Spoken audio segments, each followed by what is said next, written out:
Hi friends, let's talk about how to reverse high cholesterol with the top 10 best ways. Now there is a lot of controversy and confusion about cholesterol because for the last 50 years, we were all told LDL cholesterol is bad and HDL cholesterol is good.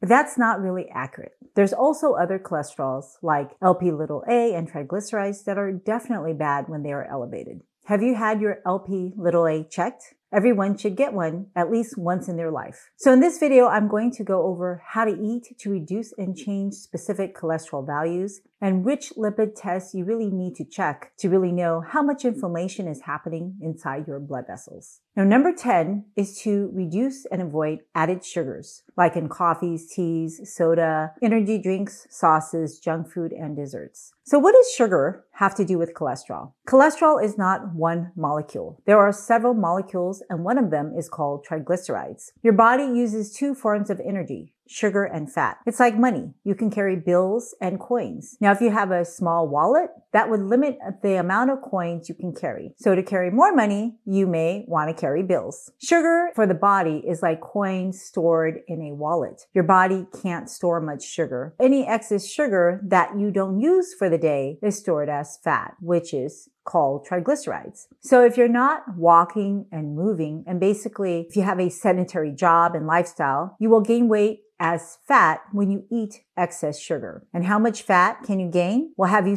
ever seen a sumo wrestler who purposely eats and rests after eating to purposely gain weight? Sumo wrestlers live a very calculated lifestyle to pack on fat. And they have shown that the body can store an endless amount of fat. Now, if you overstuff your wallet, the zipper will eventually break. And when you overstuff your body fat in the wrong organs, well, that organ will eventually break. And this is what happens to the liver, and people get fatty liver. It happens to the immune system, and it happens to blood vessels. And just like how everyone has different size wallets, everyone has their own fat threshold. And you don't have to be obese to have organ damage. That's why skinny people can be metabolically unhealthy. We call them TOFI, thin on the outside and fat inside. They can have fatty liver and diabetes and look totally skinny. Your liver converts any excess calories into triglycerides, an energy currency that is essential for your body, which your fat cells can store. So if you have a sweet tooth and eat a lot of sugary foods, that sugar will elevate your triglycerides, which is also associated with insulin resistance, which is also the cause of fatty liver and diabetes. High insulin levels is good if you're trying to grow tall, like during puberty. Unfortunately, when you stop growing tall, insulin makes you grow wide because it is a fat storage hormone. So the more insulin you have, the quicker your body will convert sugar into fat. So it's good to check your insulin levels. Number 9 is to reduce and avoid refined starches. That means refined or enriched flours like in bread, cakes, bagels, flour tortillas, pastries, crackers, and cookies. Basically all the processed foods that taste good. And the reason why refined starches are bad is that they are basically broken down into pure sugar, glucose. Now, if you're an athlete and running and exercising that off on a daily basis, then that's not a problem. But if you're going from sleeping to sitting and then eating, overeating those starches will make more triglyceride and make your fat cells bigger and cause fatty liver and insulin resistance. So what's a normal number? A normal triglyceride is anything less than 150 milligrams per deciliter or less than 1.7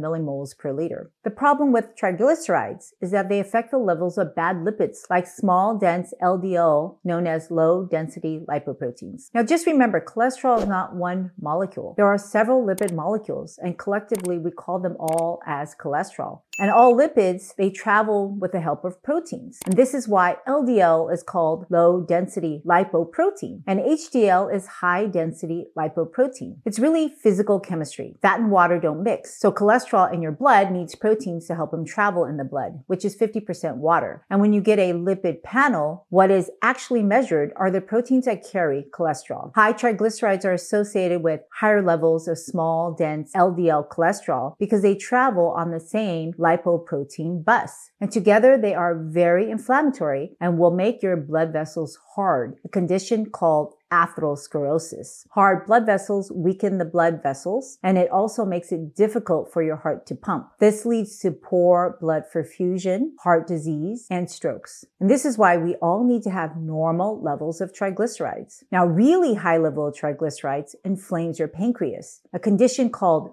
pancreatitis. It's very, very painful. Blood goes everywhere in your body, and the pancreas is just very sensitive to energy changes, whether that's sugar or fat in the blood. And this is why high sugar can damage the pancreas too. That's called diabetes. Your blood vessels are also very sensitive to sugar and fat, and excess amounts of either, or even worse, both, damages blood vessels all over your body. Early on, these two inflammatory conditions are hidden from view unless you check your blood pressure, your heart rate, and multiple labs. However, over time, these problems start to show in your abdomen with an enlarging waistline, collecting visceral fat. Now, if you have high blood pressure, diabetes, high triglycerides, and a lot of belly fat, you have metabolic syndrome, and you are at high risk of having heart disease and strokes. But there is plenty to do to reduce your risk today and reverse those signs. And one easy lab to check is to make sure your thyroid hormone is normal. A condition called hypothyroid or low thyroid hormones can cause high triglycerides. Many medications can also elevate your triglycerides. Here is a list of them. If you are on any of these medications, don't stop them. Have a discussion with your doctor to see if you can do something to get off or to change them. Number 8 is to stop alcohol. All alcohol, from beers to wine and hard liquor and even mixed drinks, are fermented sugar, and they will all increase your triglyceride levels and contribute to fatty liver. In fact, before processed foods, fatty livers was basically a disease seen exclusively in those who abused alcohol. Number 7 is to avoid hydrogenated vegetable oils like those in cakes, cookies, and pastries. They have saturated fat that will raise your LDL cholesterol levels. Now, some people on the internet choose to ignore high LDL levels, which is common in people whose diet is centered on animal meat and animal products or high saturated processed food diets. They do not believe their high LDL is an accurate marker to assess the inflammation in their body and blood vessels. And there is some partial truth to that statement. This is because high density LDL is less damaging to your blood vessels than low density LDL. It's similar to throwing plastic marbles or rocks out a window. They are both round but have different densities. The plastic marbles is less dense, so they float in water, and rocks sink in water. But if you throw them both at a thin window, they both can break the window. Low density LDL particles are like rocks. They break the windows faster and more easily. Now, people who have high triglycerides generally have more low-dense LDL particles. And this is why we all need to get our triglycerides down through a healthy diet. Excess high LDL particles are like plastic rocks, which if you throw enough of them for a long enough time, they too can break things. However, the other problem is that there is no practical way to separate low-density and high-density LDL particles from a routine lipid test. And the other point is that people forget anything in the body in excess is toxic, including sugars, electrolytes like potassium and sodium, even water, white blood cells, red blood cells, proteins, antibodies, vitamins, you name it. This includes cholesterol and LDL particles. Everything that is normally good and essential needs to be at optimal levels, especially when it's just traveling in your bloodstream. Cholesterol doesn't belong in the blood.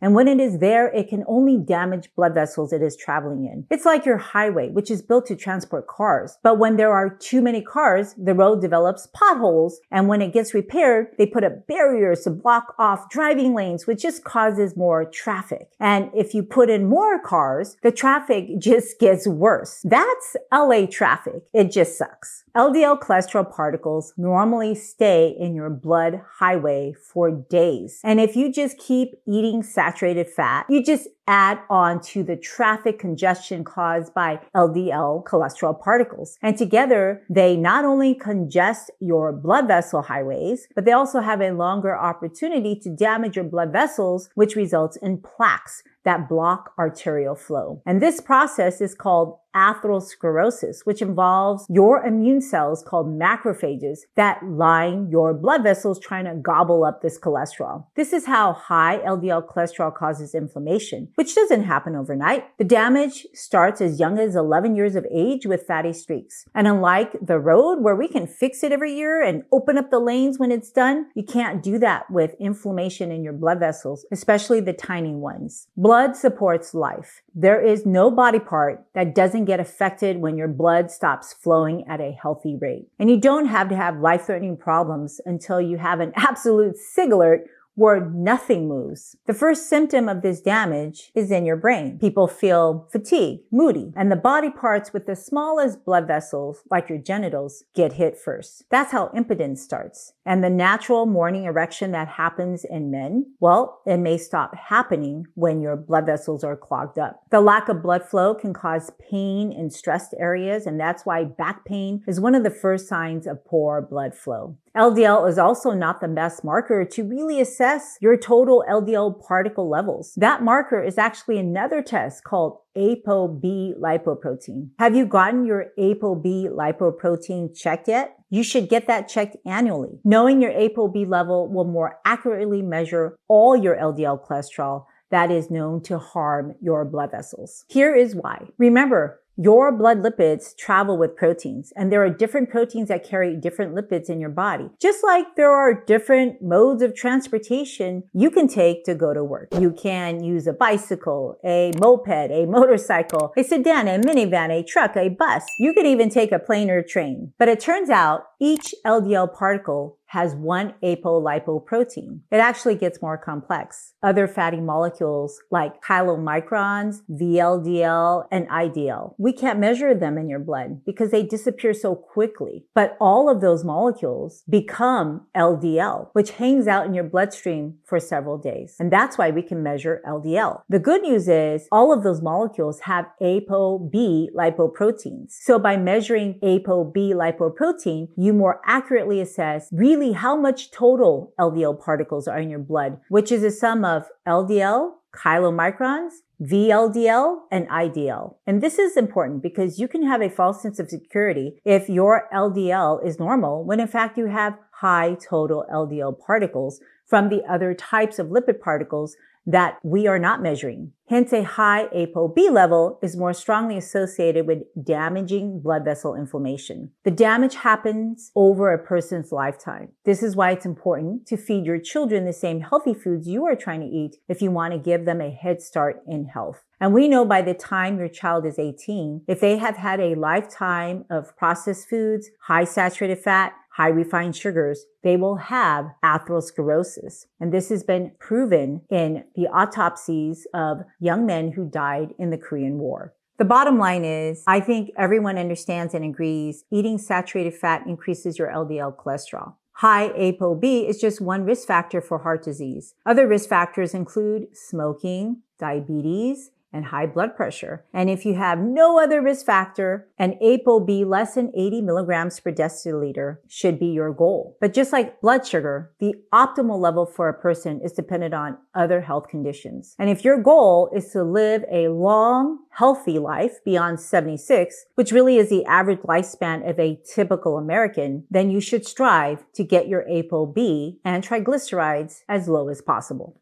Number 6 is to avoid coconut oil and whole coconut milk because it is loaded with saturated fat. 1 teaspoon has 12 grams of saturated fat, whereas a teaspoon of olive oil has 1.9 grams of saturated fat. I was really sad to find out that coconut can increase my cholesterol due to its saturated fat, even though it doesn't have cholesterol. I loved coconut ice creams, Thai curries, and Vietnamese crepes. Too bad they are all loaded with coconut fat and will raise my LDL cholesterol. So if you cook with coconut oil, that's a load of saturated fat you're adding to your food. And if you have an elevated Lp(a), genetically you're already predisposed to having high cholesterol. Number 5 is to avoid peanut butter with palm kernel oil, which is just as much saturated fat as coconut oil, 11 grams per tablespoon. Peanut oil by itself is high in an essential polyunsaturated fat called omega-6 fatty acids, which is much better than saturated fat. Avoid saturated fat if you want to avoid LDL cholesterol. So it's okay to eat peanut butter if it doesn't have palm oil. Number 4 is to avoid palm oil that is in your ice cream. Palm oil is from the fruit of a palm tree. It has 7 grams of saturated fat, worse than dairy cream cream, which is 3.5 grams of saturated fat. Ice cream is also loaded with simple sugars to raise your triglycerides. Together, that's an inflammatory time bomb. Number 3 is to avoid high saturated fat animal meats like red meat, especially fatty marbleized cuts. Eating high animal fat will increase your LDL cholesterol. In addition, animal fats concentrate environmental pollutants like dioxins, which are highly toxic. It damages the immune system, it disrupts hormones, it leads to cancers, it interferes with reproduction and the development of the fetus. Short-term exposure can cause skin conditions and elevated liver enzymes, and long-term exposure can affect your nervous system.